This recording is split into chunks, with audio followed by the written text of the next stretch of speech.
Vamos a comenzar ahora con la unidad número 1, que son los conceptos básicos de la inteligencia social. El primer punto que vamos a desarrollar es neurociencia social. Como bien dijimos en el video anterior, Goleman explica cómo estamos diseñados y fabricados para relacionarnos. La neurociencia ha descubierto que el diseño mismo de nuestro cerebro lo hace sociable, inexorablemente atraído a un íntimo enlace cerebro a cerebro cada vez que nos relacionamos con otras personas.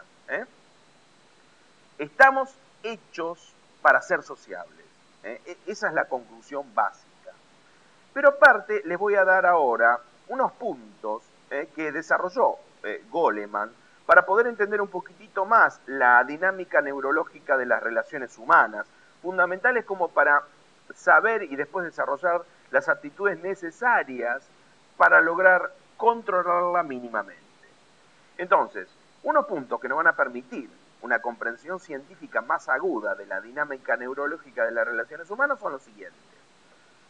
Hay una clase de neurona recientemente descubierta que se llama la célula fusiforme. Actúa más rápidamente que ninguna, guiándonos en decisiones sociales inmediatas. Esa célula nos permite tomar decisiones sociales en forma inmediata. Y ha resultado ser más abundante en el cerebro humano que en el de otras especies. O sea, eso nos diferencia del resto de las especies. Una variedad diferente de células cerebrales, las neuronas espejo, perciben la acción que otra persona está a punto de realizar e instantáneamente nos preparan para imitar ese movimiento. Esto es muy importante. Predispone mejor a la otra persona. Es como que yo le diga, bueno, estoy hablando con usted y de repente sonrío. Y hago una sonrisa sincera. En forma automática genero esa actitud por las neuronas espejo en usted, generando un ambiente más agradable, más tranquilo, que permite mejorar la interrelación social. O sea, ese efecto que se produce está explicado por lo que nosotros llamamos las neuronas espejo. Por ejemplo, cuando los ojos de una mujer que un hombre encuentra atractiva lo miran directamente, el cerebro de él segrega una sustancia química que induce el placer. Se llama dopamina. Pero no lo hace cuando ella mira hacia otro lado, no lo mira. Entonces, fíjense lo importante de la conexión emocional y de lo que generan las relaciones humanas. Solo mucho después de haber comenzado a rastrear estos puntos aislados, Goleman comprendió el patrón oculto que relaciona a todos. Y ahí encontró el nombre de este campo, que es la neurociencia social. Entonces, él puso énfasis, ¿sí?, para aplicar aptitudes para desarrollar la inteligencia social, aprovechándose del conocimiento de estos puntos que nosotros desarrollamos para poder generar un ambiente de interacción social de excelencia, para poder lograr influenciar en las personas, teniendo en cuenta estas características especiales que tienen los seres humanos. Y otro concepto también muy interesante que él puso es lo que él llama la economía social. Él pone un ejemplo muy interesante. Dice, un día en que se me hacía tarde para llegar a una reunión, buscaba un atajo. Entonces entré en el vestíbulo en la planta baja de un rascacielos, planeando utilizar una salida que conocía por el otro lado del edificio que me permitiera tomar el camino más rápido para llegar a la otra calle. Quería buscar un atajo. Pero apenas llegué al vestíbulo con sus ascensores, un guardia uniformado al instante se me vino encima, agitando los brazos y gritando, no puede pasar por acá. Entonces yo pregunto, ¿por qué no? En forma intrigada, ¿no? Entonces el otro contesta, porque es propiedad privada, y grita, y lo dice en forma alterada. Al parecer, sin querer, había entrado en una zona de seguridad no identificada. Sería conveniente, sugirió Goleman en ese momento, en un tembloroso intento por introducir algo de razonamiento en la conversación, que hubiera un cartel en la puerta que dijera no pasar. Ese comentario lo enojó más todavía a la otra persona, al guardia, diciendo salga de aquí a los gritos, y enfadado. Alterado, Goleman, ¿sí?, se batió en retirada, y la ira del hombre le revolvió las entrañas durante varias cuadras más. Entonces, este es un ejemplo muy interesante, porque cuando alguien nos arroja sus sentimientos tóxicos a las caras, su mala onda, ¿sí?, su falta de interrelación social, explota en ataques de ira o de amenazas, o grita, demuestra disgusto o desdén, activa en nosotros un sistema de circuitos para esas mismas desagradables emociones, las células espejo. Entonces, si yo veo una persona que está mal, genera malestar en mí. Su acción tiene una potente consecuencia nerviosa. Las emociones son contagiosas. Nos pescamos emociones fuertes de la misma manera que nos pescamos un rinovirus, de modo que podemos pescarnos el equivalente emocional de un resfrío. O sea, ante una situación de esa forma nos genera tal malestar que hasta podemos estar predispuestos a resfriarnos o a bajarnos la defensa como para poder contagiarnos de una gripe. Toda interacción entre seres humanos tiene un sustento emocional. Junto con lo que sea que estemos haciendo, podemos hacernos sentir un poco mejor los unos a los otros, o incluso muchísimo mejor, o al revés, un poquito peor o muchísimo peor, como le sucedió a Goleman en este caso.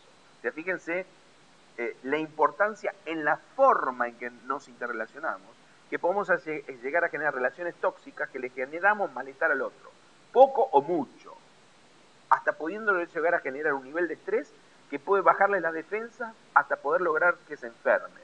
Entonces, por supuesto, al ser las personas sociales por naturaleza, se puede imaginar que tratan de evitar las relaciones tóxicas porque les hacen mal. Y donde es muy importante que usted domine este concepto para evitar hacer percibir al otro que usted es una relación tóxica. No va a poder conseguir generar una inteligencia social, interrelacionarse con el otro va a querer irse, no va a querer hacer absolutamente nada con usted. Entonces, más allá de lo que surge en el momento, podemos retener un estado de ánimo que permanezca con nosotros mucho después del final del encuentro. Un dejo emocional que realmente es muy malo y que puede perdurar en el tiempo. Estas transacciones tácitas son lo que equivale a una economía emocional. Las ganancias y pérdidas internas que experimentamos con una persona determinada o en una conversación determinada o en un día determinado. Generalmente, fíjense que al finalizar el día, uno de acuerdo a la cantidad de relaciones buenas y malas que tuvo, es lo que hace que su conclusión diaria le diga si la pasó bien, tuvo un buen día o tuvo un mal día. Así que fíjense qué importantes son las relaciones y cómo pueden influenciar en nuestro estado de ánimo. Y si nosotros logramos incorporar actitudes para lograr relaciones positivas en forma constante, vamos a mejorar el estado del otro y vamos a poder influenciarlo mucho mejor, que es un poco la idea para que usted vaya armando su esquema social. Participamos en esta economía interpersonal cada vez que una interacción social desemboca en una transferencia de sentimiento, que sucede siempre. Este yugo interpersonal tiene infinitas variantes, pero todas se reducen a nuestra habilidad para cambiar el estado de ánimo de otras personas y la suya para cambiar el nuestro. O sea, es una habilidad. Por eso le estamos dando la introducción para que usted entienda la explicación científica básica. No la estamos desarrollando, en el libro la desarrolla mucho mejor y más amplio, como para que usted se vaya dando cuenta la importancia de generar situaciones positivas con la otra persona, como para que nos puedan percibir como una persona positiva que cada vez que se interrelacionen con nosotros genera un saldo positivo. ¿Estamos de acuerdo? En momentos como Goleman pasó con el guardia, cuando nos enfrentamos a la ira de alguien, nuestro cerebro automáticamente revisa para verificar si esto augura un futuro peligro. Fíjense qué interesante también otros tips relacionados con el maravilloso mundo de nuestro cuerpo, de nuestro cerebro, de nuestra estructura humana. La hipervigilancia resultante es dirigida fundamentalmente por la amígdala, que es una zona en forma de almendra en el cerebro medio que es detonante para la respuesta de lucha, huida o congelamiento ante el peligro. De toda la gama de sentimientos, el miedo es el que despierta más poderosamente a la amígdala. Cuando la alarma lo impulsa, el amplio sistema de circuitos de la amígdala comanda puntos claves en todo el cerebro, guiando nuestros pensamientos, atención y percepción hacia lo que fuere que nos ha provocado miedo. Nos concentramos, estamos atentos a ver qué pasa. Instintivamente nos volvemos más atentos a los rostros de las personas que nos rodean, buscando sonrisas o seños que nos den un sentido mejor de cómo interpretar las señales de peligro o que pudieran indicar las intenciones de alguien de cómo va a reaccionar. Esta vigilancia intensificada, que es impulsada por la amígdala, aumenta nuestra alerta a pistas emocionales en nosotros. Ese foco intensificado, a su vez, evoca más poderosamente los sentimientos de los demás en nosotros, lubricando el contagio. Así que nuestros momentos de temor aumentan nuestra susceptibilidad a las emociones de otra persona. Nos hace que nos contagie mucho más rápido y en forma más eficiente. Y por supuesto en estas situaciones en forma más negativa. En términos generales, la amígdala actúa como un radar para el cerebro, llamando la atención a lo que fuere que sea nuevo, que nos llame la atención o que veamos como importante y que merezca que aprendamos más al respecto. La amígdala opera el primer sistema de advertencia del cerebro, examinando todo lo que sucede, siempre vigilante a la espera de hechos emocionalmente relevantes, en especial amenazas en potencia. Pero ojo que también los hechos positivos los incorpora y los capta la amígdala. Lo que pasa que, claro, se pone más focalizado y más abierto a las percepciones cuando hay una amenaza o un peligro.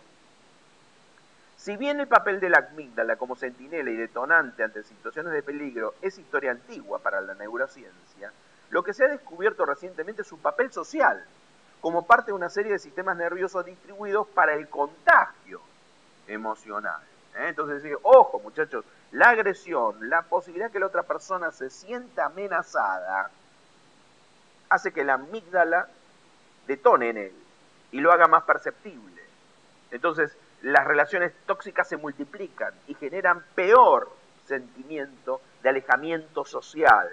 Entonces, por eso habla de que tenemos que tener cuidado de cómo interaccionamos, cómo logramos evitar relaciones tóxicas y sobre todo nuestros tipos de actitudes que pueden llegar a generar en el otro, ¿sí? Sentimientos alterados y multiplicados que le pueden llegar a producir efectos muy negativos, que realmente hace que las relaciones sean tóxicas. Estos son los conceptos básicos como para que usted vaya entendiendo algunos puntos científicos reales de la neurociencia, para que usted vaya viendo después con las aptitudes, ¿sí?, cómo aprovechar este conocimiento para generar aptitudes que mejoren la inteligencia social.